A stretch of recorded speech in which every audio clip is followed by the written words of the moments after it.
Hello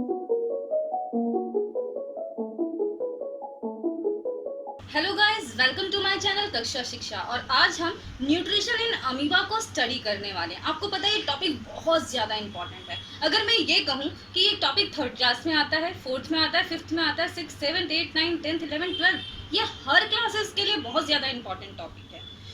आपने ये topic कहीं ना कहीं तो सुना होगा, और अगर नहीं भी पढ़ा है तो मैं आपको इसको बहुत ईजी वे में समझाने वाली हूँ। तो इस वीडियो को एंड तक जरूर देखें। तो चलिए समझते हैं न्यूट्रिशन इन अमीबा। तो फ्रेंड्स, आपको इस न्यूट्रिशन वर्ड से कुछ याद आ रहा होगा। इट मीन्स जो न्यूट्रिशन होता है हमारा, वो दो पार्ट्स में डिवाइडेड होता है, autotrophic nutrition and heterotrophic nutrition. So autotrophic nutrition क्या होता है, विच मीन्स जो प्लांट्स होते हैं अपने लिए जो फूड बनाते हैं उसको हम क्या कहते हैं, ऑटोट्रॉपिक न्यूट्रिशन। वो फोटोसिंथेसिस के प्रोसेस से अपने फूड को बनाते हैं। दूसरा होता है heterotrophic nutrition. Heterotrophic nutrition it means कि हम जो प्लांट ने फूड बनाया है उस पर डिपेंड करेंगे। सो जो अमीबा होता है वो उसी के न्यूट्रिशन पे डिपेंड करता है। इट मीन्स एक टाइप का ये भी हेटेरोट्रॉपिक न्यूट्रिशन ही है। चलिए अब स्टडी करते हैं न्यूट्रिशन इन अमीबा। सो ये हो गया, मान लीजिए अमीबा। ओके, ये अमीबा हो गया। इसको हम सेल मेम्ब्रेन कहते हैं, इसको हम सेल मेम्ब्रेन कहेंगे। ओके, उसके बाद जो इसमें छोटे छोटे ये आपको डॉट्स नजर आ रहे हैं, ये क्या होते हैं हमारे, ये हमारे साइटोप्लाज्म है। साइटोप्लाज्म जो लिक्विड स्ट्रक्चर होता है, इसके अंदर पूरा लिक्विड फिल्ड होगा, जो उसको हम साइटोप्लाज्म कहते हैं। और ये जो हो गया, ये हमारा न्यूक्लियस कहलाता है। न्यूक्लियस मीन्स जो इस पूरे सेल का न्यूक्लियस यानी सेंटर पॉइंट होता है, इसको हम न्यूक्लियस कहते हैं। ओके, सो ये इस तरह से स्ट्रक्चर बनेगा हमारा, और इसके ही थ्रू थोड़ा थोड़ा मॉडिफाई करते करते ये स्ट्रक्चर देखिए ऐसा बन जाएगा। ओके, सो फ्रेंड्स, अमीबा क्या होता है, अगर मैं आपको कोई भी स्ट्रक्चर बना दूं, इट मीन्स ये लीजिए, ये बना दिया, ये बना दिया, ये बना दिया, ये सब अमीबा है। क्योंकि अमीबा की कोई डेफिनेट शेप नहीं होती है, ये उसकी प्रॉपर्टी होती है। तो चलिए वन बाय वन करके इसकी प्रॉपर्टीज को समझते हैं। तो सबसे पहले अमीबा की पहली प्रॉपर्टी होती है कि वो यूनिसेल्युलर ऑर्गेनिज्म होता है। यूनिसेल्युलर ऑर्गेनिज्म का क्या मतलब होता है, जिसकी सिर्फ एक ही सेल होती है। बट हम क्या होते हैं, हम मल्टी सेलुलर ऑर्गेनिजम्स होते हैं। विच मीन्स कि हमारे स्टमक में अलग सेल होगी, हमारे बॉडी के हर पार्ट में अलग अलग टाइप की सेल्स होती हैं। सो हम मल्टी सेलुलर होते हैं और अमीबा यूनिसेल्युलर होते हैं। सेकेंड पॉइंट होता है ये कहाँ रहते हैं।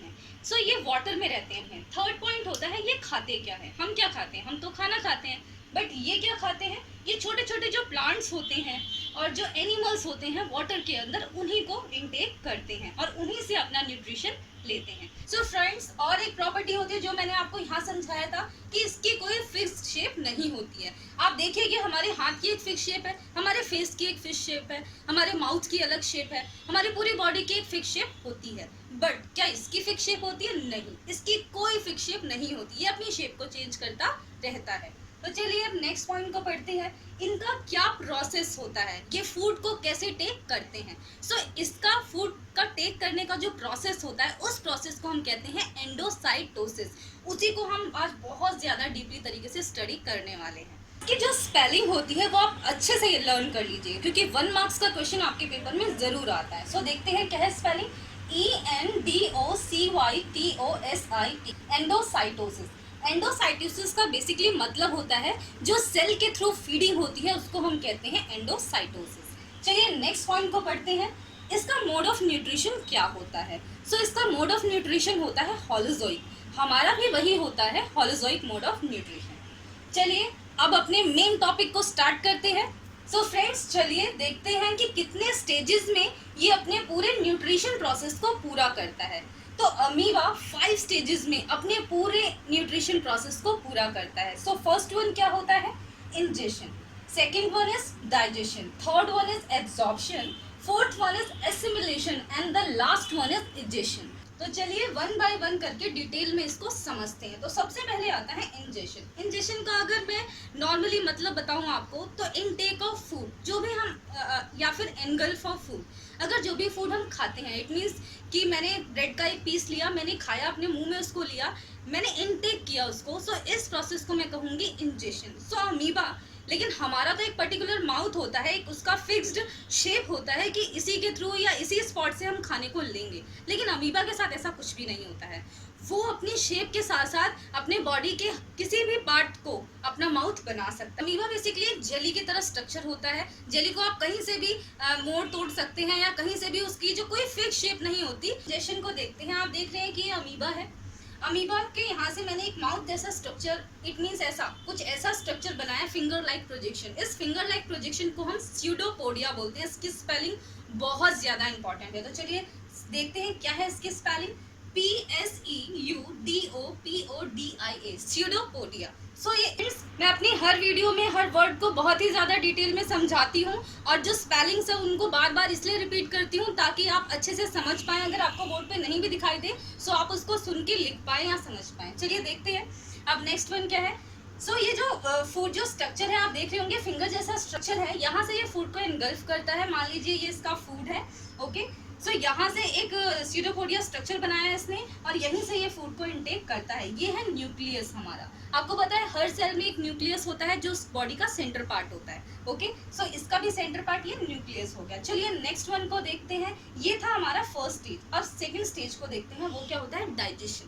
डाइजेशन आप क्या समझते हैं डाइजेशन का मतलब? जैसे मैंने कोई फूड इनटेक किया, सो स्टमक में जाके वो फूड क्या हो जाता है, डाइजेस्ट। वैसे बेसिकली यहाँ पे भी ये भी इसका स्टमक ही हो गया। अब आप देखेंगे स्टमक कहाँ है, मुझे तो कहीं नजर नहीं आ रहा है यहाँ पे स्टमक, बट हमारी बॉडी में तो होता है। अगर आप देखेंगे ध्यान से तो ये है इसका स्टमक। अब ये कैसा स्टमक है, तो इसको हम वैक्यूल बोलते हैं। क्या बोलते हैं, वैक्यूल। एक तरह से ये टेम्परेरी अमीबा का स्टमक होता है। सो मैंने यहाँ पे आपको देख रहे होंगे कि साइड में मैंने आपके लिए इसकी डेफिनेशन लिखी है। वैक्यूल क्या होता है, टेम्परेरी स्टमक होता है। एंड स्यूडोपोडिया क्या था, फिंगर लाइक प्रोजेक्शन था, ओके। सो फ्रेंड्स, जो डाइजेशन होता है वो कहाँ पर होता है, फूड वैक्यूल के अंदर ही होता है।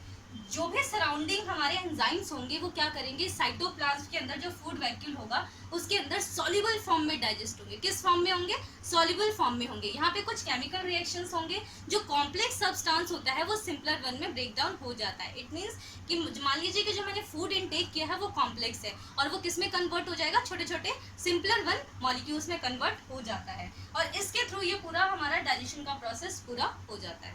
तो चलिए अब अपने थर्ड स्टेज, अमीबा के थर्ड स्टेज को देखते हैं क्या है, वो किस तरह से न्यूट्रिशन लेता है। तो थर्ड स्टेज है एब्जॉर्प्शन। एब्जॉर्प्शन का बेसिकली मतलब क्या होता है, किसी चीज़ को एब्जॉर्प्शन का अगर मैं हिंदी में मतलब समझूँ तो सोखना या फिर किसी चीज़ को एब्जॉर्ब कर लेना, ठीक है। सो यहाँ पे क्या हुआ, जो ये फूड इसने खाया था, डाइजेस्ट किया था, उस अब क्या होगा, वो डिफ्यूज हो जाएगा बॉडी में, और वो डिफ्यूजन होगा। सो डाइजेस्टिव फूड यहाँ पे क्या होता है, डिफ्यूज आउट, मतलब बाहर की तरफ को क्या होता है, डिफ्यूजन होता है। तो आपको पता है कि अमीबा के पास सिर्फ एक ही सेल होती है और कोई ब्लड सेल नहीं होती है। यानी कि हमारे पास जैसी नसें होती है, हम क्या करते हैं, जो भी हमने फूड खाया होता है वो हमारे ब्लड के थ्रू पूरी बॉडी में पहुंच जाता है, पर यहाँ पे इनके पास कोई भी वेसल नहीं है जिसके थ्रू ये जाएगा। सो क्या होता है, एक ही सेल होती है, और जो ये वैक्यूल है इसके थ्रू ये क्या होता है, एब्जॉर्ब हो जाता है पूरी बॉडी के अंदर, ओके। और क्या होता है, इसमें एक इम्पॉर्टेंट चीज़ है कि जो ये वैक्यूल है ये अपने आप ही डिसअपियर हो जाता है। सो यहाँ पे एब्जॉर्प्शन का ये प्रोसेस खत्म हो जाता है। अब फोर्थ वन की तरफ मूव करते हैं, जो है एसिमिलेशन। एसिमिलेशन क्या होता है, एसिमिलेशन के अंदर स्पेलिंग को बिल्कुल ध्यान से देखिएगा, स्पेलिंग आपकी मिस्टेक नहीं होनी चाहिए। तो क्या है, ASSIMILATION, एसिमिलेशन की स्पेलिंग है। आपको पता है जो भी अमीबा ने जो फूड यहाँ पे डाइजेस्ट किया था, एब्जॉर्ब किया था, उसके बाद अब बारी है, एनर्जी अब आउट होगी इसमें, ठीक है। सो ये रेस्पायर करता है बेसिकली, इस प्रोसेस, इस स्टेज के अंदर ये रेस्पायर करने का काम करता है। तो फ्रेंड्स, रेस्पिरेशन का मतलब क्या होता है, रेस्पिरेशन का मतलब होता है burning of glucose in presence of oxygen. Basically क्या करता है ये, कि ऑक्सीजन के प्रेजेंस में जो भी हमारी जो भी ग्लूकोज हमने लिया है वो अगर बर्न होता है, उस प्रोसेस को हम रेस्पिरेशन कहते हैं, ओके। तो ये रेस्पायर करने का यहाँ पे काम करता है। सो फ्रेंड्स, यहाँ पे क्या करता है ये, आपको पता होगा अमीबा का एक बहुत ही इंपॉर्टेंट क्वेश्चन आपके पेपर में आता है, बाइनरी फ्यूजन। अमीबा क्या करता है, आके जाके रिप्रोड्यूस करता है, उसमें भी इसकी एनर्जी लगती है, उसको बोलते हैं हम अमीबा का बाइनरी फ्यूजन। बाइनरी का मतलब क्या हुआ, बाइनरी मीन्स टू, बाय का मतलब टू होता है, बाइनरी फ्यूजन मतलब ये टू डॉटर सेल में स्प्लिट हो जाता है, ओके। रेस्पिरेशन का जो प्रोसेस होता है, जैसे हम खाना खा के हमारी बॉडी में एनर्जी आ जाती है, वैसे ही अमीबा के अंदर भी एनर्जी आ जाती है, और खाना खाने के बाद क्या हो जाता है, हमारी बॉडी थोड़ी सी फूल जाती है, और हम थोड़े से हेल्दी हो जाते हैं, उसी तरह से अमीबा भी यहाँ पे हेल्दी हो जाता है। उसके बाद स्टेज होती है इजेशन। इजेशन का क्या मतलब है? इजेशन हमारी बॉडी में कैसे होता है? ह्यूमन बॉडी के अंदर एनएस और रेक्टम के थ्रू इजेशन का प्रोसेस होता है। अमीबा के अंदर कोई ऐसा पर्टिकुलर प्लेस नहीं होता या कोई पर्टिकुलर ऑर्गन नहीं होता। सो क्या होता है, ये बॉडी के किसी भी जगह से जो ये सेल मेम्ब्रेन होती है वो रैप्चर हो जाती है सडनली, और जो अनडाइजेस्टेड फूड जो होता है हमारा, जो इसने कलेक्ट किया होता है कंसिडरेबल अमाउंट में, वो रैप्चर होके बाहर की तरफ थ्रू आउट हो जाता है। इट मीन जो अनडाइजेस्टेड फूड होगा वो किसी भी प्लेस से बाहर की तरफ थ्रू आउट हो जाएगा। तो यहाँ पे फिफ्थ स्टेज भी खत्म हो जाती है। तो चलिए देखते हैं कि वन बाय वन करके कौन कौन से स्टेजेस थी। Ingestion, digestion, absorption, assimilation and egestion. ये टॉपिक अब यहीं पे ओवर होता है। और अगर आपको ये वीडियो अच्छी लगी तो इस वीडियो को लाइक ज़रूर करें, क्योंकि आपका एक लाइक मेरे लिए बहुत ज़्यादा इंपॉर्टेंट होता है, मुझे बहुत मोटिवेट करता है। उसके बाद आपकी कोई क्वेरी रह जाती है तो आप कमेंट सेक्शन में आके मुझसे पूछ सकते हैं, और इस वीडियो को ज़्यादा से ज़्यादा शेयर करें ताकि आपके फ्रेंड्स, आपके जो रिलेटिव, जो जिसको इस टॉपिक की बहुत ज़्यादा नीड है, सो वहाँ तक ये वीडियो पहुँच सके। तो फ्रेंड्स, मेरी हर वीडियो में यही कोशिश रहती है कि मैं आपको हर चीज़ बहुत डिटेल में समझाऊं। सो इस वीडियो को आप ज़्यादा से ज़्यादा शेयर करें ताकि ये वीडियो उन बच्चों तक भी पहुंच पाए जो हाई फीस पे करके कोचिंग सेंटर्स को ज्वाइन नहीं कर पाते हैं, ताकि वो इस वीडियो से बेनिफिट उठा पाएँ। अगर आपके भी किसी टॉपिक में डाउट है सो आप कमेंट सेक्शन में जाके मुझे बता सकते हैं, मुझे रेकमेंड कर सकते हैं, और मैं उन पर वीडियोज़ डेवलप करूँगी। सो फ्रेंड्स, आप मुझे इंस्टा और फेसबुक पेज पर भी फॉलो कर सकते हैं, उसका लिंक इस वीडियो के डिस्क्रिप्शन में दिया गया है। और एट द एंड, अगर आपको मेरी वीडियो अच्छी लगी तो मेरे चैनल को सब्सक्राइब ज़रूर कर दें। आप बेल बटन को प्रेस करके मेरे चैनल को सब्सक्राइब कर सकते हैं ताकि और यूज़फुल वीडियोस आपको मिलती रहे।